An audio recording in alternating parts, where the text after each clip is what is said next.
যা মরে রাস্তাঘাটে, আমি তো প্রতিদিনই রাস্তায় চলি, যেভাবে রং ভাবে চালানো হয়, বিশেষ করে যুবকরা যেভাবে মোটরসাইকেলে চালায়, তাতে তো প্রায় শোনা যায় কত মার্কল খালি হচ্ছে। আরো চাহিদা বাড়লো বিমান পর্যন্ত।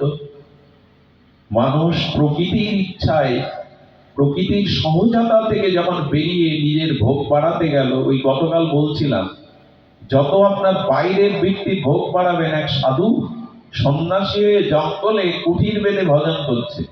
সাধুর আছে কি? একখানি কাপড় আর একটা গীতা।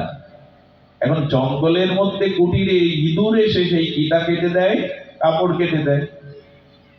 সাধু কি করবে? আমার একটাই কাপড়, একটি গীতা পড়তে হয় কাপড়, আর পড়তে হয় গীতা, পাঠ করতে হয়। এইভাবে ইঁদুর যদি কেটে দেয়, ইঁদুর কি করব? গ্রামের এক বিষয় লোককে ডেকে বলছেন, বাবা কি করি বলতো? বলে, এই বুদ্ধি আপনার মাথায় না, এটা বিড়াল পুষুন। বিড়াল পুষলে তো সমস্যার সমাধান হয়ে যায়। বিড়াল এলো, বিড়াল ইঁদুর তাড়াতে লাগলো, কিন্তু বিড়ালকে তো কিছু দিতে হবে খেতে। বিড়ালের খাদ্য, আবার সেই বিষয়ী লোকের পরামর্শ, আবার বিড়াল পুষেছেন, আপনি তো মাছ মাংস খান না, নিরামিষ, আমরা একটু করে দুধ দিয়ে যাই প্রতিদিন। প্রতিদিন লোকের কাছে সাধুর দুধের আশায় বসে থাকলে হয়? ওদের কাছে প্রত্যাশা করতে করতে বললে, বাবা দুধ আর প্রতিদিন কে দেবে আপনাকে? এক কাজ করুন, একটা গাভী পুষুন। গাভীটাও দুধ দেবে, বিড়ালটাও সমাধান হবে। গাভী আনার পরে তার ঘাস কুটোর চিন্তা এসে গেল। ওই ঘাস কুটো কোথায় জোগাড় করবে? তার ভজন সাধন চুলোই যেতে লাগে।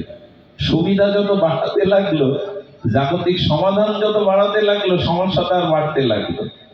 গরুর খাদ্য জোগাড় করার জন্য আবার সেই বিষয় লোক পরামর্শ দিল, বাবা 2 বিঘা জমি আছে আমার, এটা আপনি ঘাস ধান চাষ করেন, ওতেই চলে যাবে।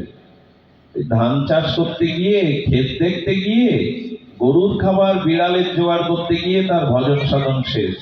মানুষ যত তার বাহ্যিক প্রয়োজন কেমনি করে বাড়াবে, তত মানুষ প্রকৃতির স্বাভাবিক সহজাত থেকে নিজের কৃত্রিম তৈরি করা কামনা বাসনার জগতে অশান্তি ছাড়া, অতৃপ্তি ছাড়া সে কিছু পাবে না। এইভাবেই বাড়িয়ে চলেছি আমরা।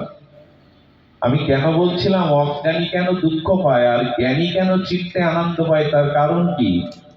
তার কারণ আমরা গতকাল আলোচনায় এনেছিলাম, প্রদীপ জ্বলছে, প্রদীপের উদ্দীপ্ত শিখার আগুনে কীট পতঙ্গগুলো ঝাঁপ দেয়, কারণ অন্ধকারের